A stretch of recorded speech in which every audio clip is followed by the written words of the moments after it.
ಎಲ್ಲರಿಗೆ ನಮಸ್ಕಾರ.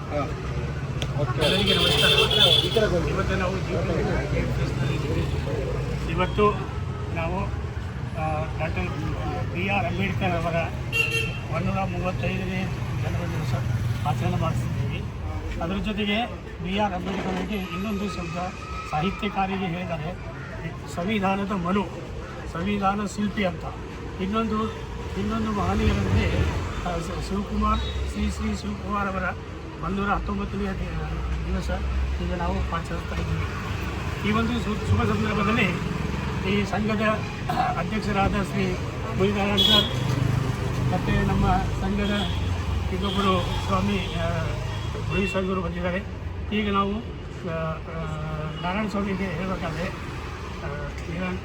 ಒಂದೆರಡು ಮಾತಾಡಬೇಕು. ಗೋವಿಂದ ಸ್ವಾಮಿ ಅವರು ಮತ್ತೆ ಮುನಿನಾರಾಯಣ ಸ್ವಾಮಿ ಮಾತಾಡಬೇಕಂತ ಅವರಿಗೆ ನಾನು ಕೇಳ್ಕೊತಾ ಇದ್ದೀನಿ. ಎಲ್ರಿಗೂ ನಮಸ್ಕಾರ.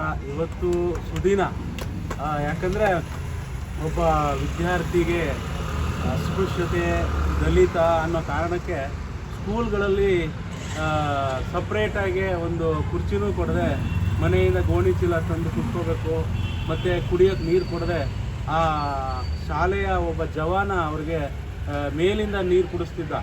ಅಂಥ ಒಬ್ಬ ವಿದ್ಯಾರ್ಥಿ ತನ್ನ ಮನಸ್ಸಲ್ಲಿ ಈ ದೇಶದಲ್ಲಿ ನನ್ನಂಥ ಬಡ ವಿದ್ಯಾರ್ಥಿಗೆ ಈ ಥರ ಯಾಕೆ ನೋಡ್ತಾ ಇದ್ದಾರೆ ಅಂಥೇಳಿ ಆಲೋಚನೆ ಮಾಡಿದ ಆ ವ್ಯಕ್ತಿ ಬಹಳ ಇವತ್ತು ಗ್ರೇಟ್. ಅದೇ ಥರ ನಾನು ಕೂಡ ನಮ್ಮ ಊರಲ್ಲಿ ನಾನು ಹಸು ಮೇಯಿಸ್ಕೊಂಡು ಜೀತ ಮಾಡ್ಕೊಂಡಿರೋ ಫ್ಯಾಮಿಲಿಯಲ್ಲಿ ಇದ್ದಂಥವನು ಇವತ್ತು ಬಂದು ನಿಮ್ಮ ಮುಂದೆ ಇಲ್ಲಿ ಒಳ್ಳೆಯ ಬಟ್ಟೆ ಹಾಕ್ಕೊಂಡು ಮಾತಾಡ್ತಿದ್ದೀನಿ ಅಂತಂದರೆ ಅದಕ್ಕೆಲ್ಲ ಕಾರಣ ಒಬ್ಬ ವ್ಯಕ್ತಿ ನಮ್ಮಂಥ ಶೋಷಿತ, ದಲಿತ, ಹಿಂದುಳಿದ, ಅಲ್ಪಸಂಖ್ಯಾತ ಬಹುತೇಕ ಭಾರತ ದೇಶದ ಎಲ್ಲ ಜನರಿಗೆ ದೇವರಾಗಿ ಇವತ್ತು ಯಾರಾದರೂ ಇದ್ದಾರೆ.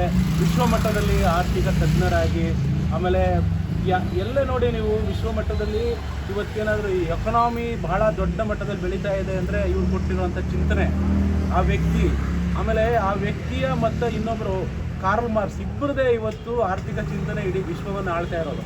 ಅಂಥ ಲಂಡನ್ ಅಂತ ಕಡೆ ವಿದ್ಯಾಭ್ಯಾಸ ಮಾಡಿ ಈ ಥರ ಎಲ್ಲೋ ದಲಿತ ನೀರು ಕೂಡ ಕುಡಿಯೋಕ್ಕೆ ಅರ್ಹತೆ ಇಲ್ಲದೆ ಇರೋಂಥ ಒಬ್ಬ ವ್ಯಕ್ತಿ ಇವತ್ತು ಲಂಡನ್ನ ಆರ್ಥಿಕ ತಜ್ಞ ಅಂಥೇಳಿ ಇಬ್ಬರನ್ನೇ ಗುರುತಿಸಿರೋದು ವಿಶ್ವಮಟ್ಟದಲ್ಲಿ. ಒಂದು ಕಾರ್ಲ್ ಮಾರ್ಕ್ಸ್, ಇನ್ನೊಂದು ನಮ್ಮ ಅದೇ ಇವತ್ತು ನಾವು ಆಚರಣೆ ಮಾಡ್ತಿರೋ, ಹುಟ್ಟುಹಬ್ಬ ಮಾಡ್ತಿರೋ ಡಾಕ್ಟರ್ ಬಾಬಾ ಸಾಹೇಬ್, ನಮ್ಮೆಲ್ಲರ ದೇವರು. ಅವರನ್ನು ನಾವು ಈ ಸಂದರ್ಭದಲ್ಲಿ ನೆನೆಸ್ಕೊಳ್ಳೇಬೇಕು. ಇಂಥ ಒಂದು ಕಾರ್ಯಕ್ರಮವನ್ನು ಇಲ್ಲಿ ಆಯೋಜನೆ ಮಾಡಿರುವಂಥ ನಮ್ಮ ಸ್ನೇಹಿತರು, ಹಿರಿಯರು, ಅಂಬೇಡ್ಕರ್ ಫೌಂಡೇಶನ್ನ ಅಧ್ಯಕ್ಷರು ಮುನಿನಾರಾಯಣ ಎಂ ಅವರು, ಸನ್ರೈಸ್ ಫೌಂಡೇಶನ್ ಮತ್ತು ಚಾರಿಟಬಲ್ ಟ್ರಸ್ಟ್ನ ಅಧ್ಯಕ್ಷರು, ಆಮೇಲೆ ನಮ್ಮ ಬಡಾವಣೆಯಲ್ಲಿ ನಾವು ಸುಮಾರು 30 ವರ್ಷದಿಂದ ನೋಡ್ತಾ ಬಂದಿರುವಂಥ ಗಂಗಾಧರ್ ಅನ್ನೋವಂಥ ಒಬ್ಬ ಸಾಮಾಜಿಕ ಕಾರ್ಯಕರ್ತರು, ಅವರ ಧರ್ಮಪತ್ನಿ ಇವತ್ತು ಇಲ್ಲಿ ಸಾಮಾಜಿಕ ಕಾರ್ಯಕರ್ತರಾಗಿ ಒಂದು ರಾಜಕೀಯ ಪಕ್ಷದ ಮುಖಂಡರಾಗಿದ್ದಾರೆ. ವಿಜಯಲಕ್ಷ್ಮಿ ಅವರು ಜೊತೆಗಿದ್ದಾರೆ, ಮೇಡಮ್ ಅವರು, ಮುನಿನಾರಾಯಣ ಅವರು ಇಲ್ಲಿದ್ದಾರೆ. ಆಮೇಲೆ ಈ ಸಂಸ್ಥೆಯ ಗೌರವ ಅಧ್ಯಕ್ಷರಾಗಿ ಗುರು ಚವ್ಹಾಣ್ ಅವರು ನಮ್ಮ ಜೊತೆಗೆ ಕಳೆದ 30-40 ವರ್ಷದಿಂದ ಇರುವಂಥವ್ರು ಇದ್ದಾರೆ. ಇದು ನಮ್ಮ ಕುಟುಂಬದ ಥರ ಇಲ್ಲಿ ಆಚರಣೆ ಮಾಡ್ತಾ ಇದ್ದೀವಿ. ಭಾಳ ಮುಖ್ಯವಾಗಿ ಹೇಳ್ಬೇಕಾಗಿರೋದು, ನಾವು ಸಮಾಜದಲ್ಲಿ ಬದುಕ್ತಾ ಇರೋದು ಯಾರಿಗಾಗಿ ಬದುಕ್ತಾ ಇದ್ದೀವಿ ನೋಡಿ. ಶ್ರೇಷ್ಠ ವ್ಯಕ್ತಿಗಳು ಅನ್ನೋವಂಥವ್ರು ತಮ್ಮ ಕುಟುಂಬ ಆಸ್ತಿ ಮಾಡ್ಕೋಬೇಕು, ಮಕ್ಕಳ ವಿದ್ಯಾಭ್ಯಾಸ ಕೊಡಬೇಕು, ನಾನೊಂದಷ್ಟು ಚೆನ್ನಾಗಿರಬೇಕು ಅಂತ ಶ್ರೇಷ್ಠ ವ್ಯಕ್ತಿಗಳು ಆಲೋಚನೆ ಮಾಡ್ತಾರಂತೆ. ಅತ್ಯಂತ ಶ್ರೇಷ್ಠ ವ್ಯಕ್ತಿಗಳು ನನ್ನ ಕುಟುಂಬ, ನನ್ನ ಮಕ್ಕಳಿಗಿನ್ನ ಹೆಚ್ಚಾಗಿ ಸಮಾಜ ಚೆನ್ನಾಗಿರಬೇಕು, ನನ್ನಿಂದ ಸಾಕಷ್ಟು ಜನ ಎಷ್ಟು ಜನ ಖುಷಿಯಾಗಿದ್ದಾರೆ ಅದನ್ನು ನೋಡಿ ನಾನು ಖುಷಿ ಪಡಬೇಕು ಅನ್ನೋ ವ್ಯಕ್ತಿಗಳಲ್ಲಿ ಬಾಬಾ ಸಾಹೇಬ್ ಅಂಬೇಡ್ಕರ್. ಆಮೇಲೆ ಇವತ್ತು ಅದೇ ಸಂದರ್ಭದಲ್ಲಿ ಹೇಳ್ತಾ ಇದ್ದೀನಿ, ತುಮಕೂರನ್ನ ಇವತ್ತು ಶಿಕ್ಷಣ ದಾನಿಗಳು ಅಂತ ಹೇಳ್ತೀವಿ. ಸುಮಾರು ಮಠಗಳಿದ್ದಾವೆ ನಮ್ಮಲ್ಲಿ ಬಿಡಿ, ಅವೆಲ್ಲ ಏನು ಮಾಡ್ತಾ ಇದ್ದಾರೆ, BMW ಕಾರಲ್ಲಿ ಸ್ವಾಮೀಜಿಗಳು ಓಡಾಡ್ತಾ ಇದ್ದಾರೆ. ಶಿಕ್ಷಣ ಅತ್ಯಂತ ಜರೂರು ಅಂತ ಹೇಳಿದ್ದೆ ಬಾಬಾ ಸಾಹೇಬರು. ಅದನ್ನು ಅಕ್ಷರ ಸಹ ಪಾಲಿಸಿದವರು ನಮ್ಮ ತುಮಕೂರಿನ ಸಿದ್ಧಗಂಗಾ ಮಠದ ಸ್ವಾಮಿಗಳು. ನಾನು ನಿಜವಾಗ್ಲೂ ನಂಬುವಂಥ ಸ್ವಾಮಿಗಳು ಅವರೊಬ್ಬರೇ. ಯಾಕಂದರೆ ನಮ್ಮಂಥ ವಿದ್ಯಾರ್ಥಿಗಳಿಗೆ, ಶಿಕ್ಷಣಕ್ಕೆ ವಂಚಿತರಾದವ್ರಿಗೆ ಸರತಿ ಸಾಲ ಲಕ್ಷಾಂತರ ಜನಕ್ಕೆ ವಿದ್ಯಾಭ್ಯಾಸ ಕೊಡ್ತಾ ಇದ್ದಾರೆ, ಊಟ ಕೊಡ್ತಾ ಇದ್ದಾರೆ. ಇವತ್ತು ಅವ್ರ ಹೆಸರಲ್ಲಿ ಇವತ್ತು ನಾವು ಇಲ್ಲಿ ಹುಡುಗಬ್ಬ ಆಚರಿಸ್ತಾ ಮಾಡ್ತಾ ಇದ್ದೀವಿ ಅಂದರೆ ಅಂಥವ್ರಿಗೆ ಸಲ್ಲಬೇಕಾಗಿರೋದು ನಿಜವಾಗ್ಲಿ ಗೌರವ ನಾವು ಸಲ್ಲಿಸಬೇಕಾಗಿರೋದು. ನಾನು ಇಬ್ಬರಿಗೂ ಈ ಸಂದರ್ಭದಲ್ಲಿ ಗೌರವ ಸಲ್ಲಿಸ್ತೀನಿ. ಬಾಬಾ ಸಾಹೇಬ್ರ ಚಿಂತನೆಗಳು ತುಂಬ ಇದೆ ನೋಡಿ. ನಮ್ಮ ದಲಿತ ಸಂಘಟನೆಗಳು ಇವತ್ತು ಯಾವ ಮಟ್ಟದಲ್ಲಿತ್ತು ಹಿಂದೆ ಕೃಷ್ಣಪ್ಪ ಅವ್ರ ಕಾಲದಲ್ಲಿ ಅಂದರೆ, ಅವ್ರು ಬರ್ತಾರೆ ಅಂದರೆ ಇಡೀ ಕಚೇರಿಗಳು ನಡೀತಾ ಇತ್ತು, ಇಡೀ ವ್ಯವಸ್ಥೆ ನಡೀತಾ ಇತ್ತು, ಸರ್ಕಾರನೇ ನಡುತ್ತಿತ್ತು. ಆ ಥರದ ಒಗ್ಗಟ್ಟಿತ್ತು. ಅಂಥ ಒಗ್ಗಟ್ಟನ್ನು ಇವತ್ತು ಕೋಮುವಾದಿಗಳು ಒಂದಷ್ಟು ಈ ಒಗ್ಗಟ್ಟು ಇವರೆಲ್ಲ ಒಂದಾದರೆ ನಮ್ಮಲ್ಲಿ ಉಳಿಗಾಲ ಇಲ್ಲ ಅನ್ನೋಂಥ ಒಂದು ವರ್ಗ ನಮ್ಮನ್ನೆಲ್ಲ ಇವತ್ತು ಮೀಸಲಾತಿಯ ಹೆಸರಲ್ಲಿ, ದಲಿತರ ಹೆಸರಲ್ಲಿ, ಬೇರೆ ಬೇರೆ ಜಾತಿಗಳ ಹೆಸರಲ್ಲಿ, ಕೋಮು ಗಲಭೆಗಳ ಹೆಸರಲ್ಲಿ ನಮ್ಮನ್ನು ಒಡೆದ ಆಳಿ ನಮ್ಮ ದೇಶ ಆರ್ಥಿಕವಾಗಿ ಹಿಂದುಳಿಯೋದಕ್ಕೆ ಕಾರಣ ಇವತ್ತು ನಾವೇನಾದರೂ ಏನು ಸೌಲಭ್ಯ ಸಿಗ್ತಾ ಇಲ್ಲ ಅಂದರೆ ಅದಕ್ಕೆಲ್ಲ ಕಾರಣ ಇದೆ. ಅದನ್ನು ಇದೇ ಸಂದರ್ಭದಲ್ಲಿ ಸಂವಿಧಾನ ಬದಲಾವಣೆಯ ಬಗ್ಗೆ ಕೆಲಸ ಇಲ್ಲಾರದೆ, ಉದ್ಯೋಗ ಇಲ್ಲಾರದೆ ಸ್ವಲ್ಪ ಜನರು ಮುಂತಾದ ಮೂಲತಾದ ಅರ್ಥವಿಲ್ಲದೆ ಅವರು ಮಾತಾಡ್ತಿದ್ದಾರೆ.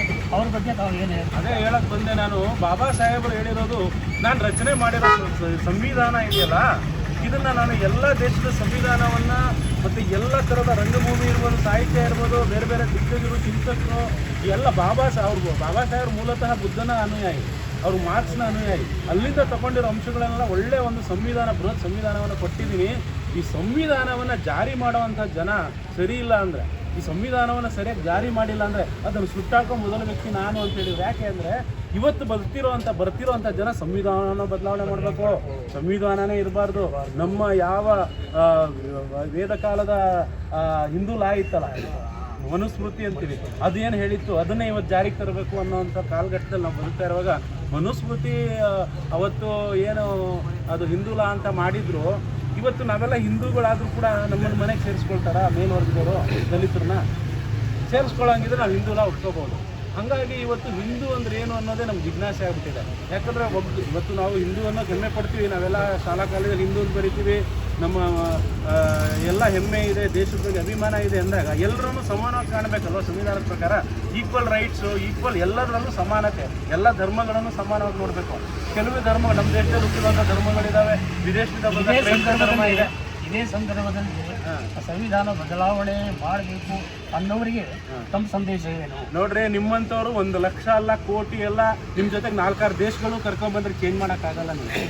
ಯಾಕಂದರೆ ಇಲ್ಲಿರೋದು ಮೂಲ ನಿವಾಸಿಗಳು ನಾವು. ನಮ್ಮ ಸಂವಿಧಾನ ಅದು ನಮ್ಮ ಮಣ್ಣಿಂದ, ನಮ್ಮ ರಕ್ತದಿಂದ, ನಮ್ಮ ಬೆವರಿನಿಂದ. ಆಮೇಲೆ ಇವತ್ತೆಲ್ಲ ನಿಮಗೆ ವ್ಯವಸ್ಥೆ ಕೊಡ್ತಾ ಇರೋರೆಲ್ಲ ಈ ಸಮುದಾಯಗಳೇ. ನಿಮ್ಮ ಮಡಿಕೆ ಮಾಡೋತಾವಿಂದ, ಅಡುಗೆ ಮಾಡೋಕೆ ಪಾತ್ರೆ ಮಾಡೋತಾವಿಂದ, ಕಲಾಯಿ ಮಾಡೋತಾವಿಂದ, ಹಸುಗಳನ್ನು ಸಾಕೋತಾವಿಂದ, ನೀವು ವ್ಯವಸಾಯ ಮಾಡೋತಾವಿಂದ, ಪ್ರತಿಯೊಂದು ಆಹಾರ ಸಾಮಗ್ರಿ ನಿಮ್ಗೆ ಏನೇನು ಇದೆಯಲ್ಲ ವ್ಯವಸ್ಥೆ ಎಲ್ಲವನ್ನು ಕೊಡೋದು ಈ ಸಮುದಾಯ. ಇವ್ರದ್ದು ಸಂವಿಧಾನ ನೀವು ಹೆಂಗೆ ಬದಲಾವಣೆ ಮಾಡ್ತೀರಿ? 2% ಇದಿರ್ಬೋದು.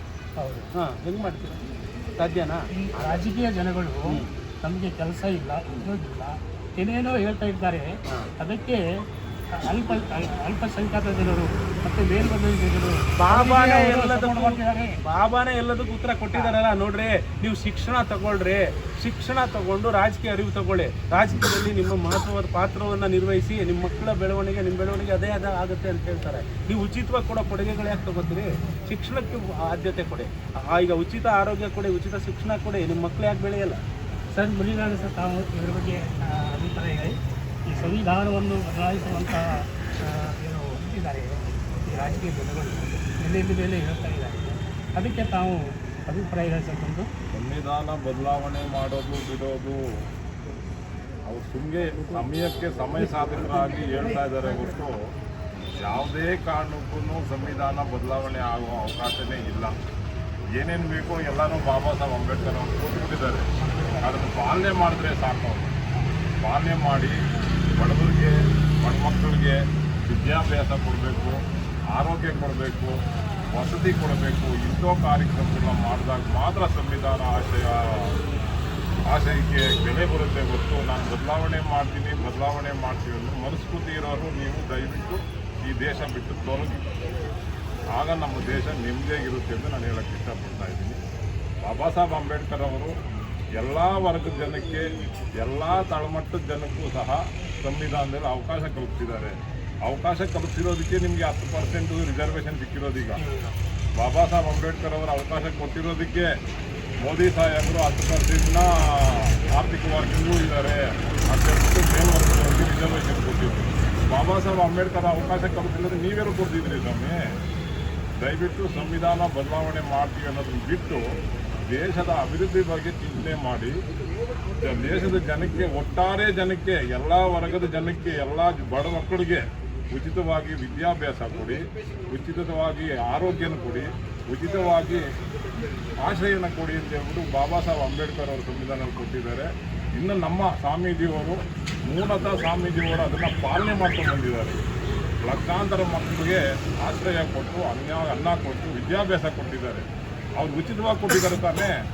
ಅವ್ರು ಏನು ಇಲ್ದಿರ ಭಿಕ್ಷೆ ಬೇಡ್ಕೊಂಬಂದು ಮನೆ ಸುತ್ತಿ ವಿದ್ಯಾಭ್ಯಾಸ ಉಚಿತವಾಗಿ ಕೊಟ್ಟಿರಬೇಕಾದ್ರೆ ಸಂವಿಧಾನದಲ್ಲಿ ಎಲ್ಲ ಅನುಭವಿಸ್ತಾ ಇದ್ದೀರಲ್ಲ ನೀವು. ಇಡೀ ದೇಶದ ಜನಕ್ಕೆ ಯಾಕೆ ನೀವು ಉಚಿತವಾಗಿ ವಿದ್ಯಾಭ್ಯಾಸ ಕೊಡೋಕ್ಕಾಗ್ತಿಲ್ಲ, ಆರೋಗ್ಯ ಕೊಡೋಕ್ಕಾಗ್ತಿಲ್ಲ? ದಯವಿಟ್ಟು ಸಂಬಂಧಪಟ್ಟವರು ಇದ್ರ ಬಗ್ಗೆ ಯೋಚನೆ ಮಾಡಬೇಕು ಅಂತೇಳಿ ನಾನು ಇವತ್ತು ದಿವಸ ಹೇಳ್ತೀನಿ.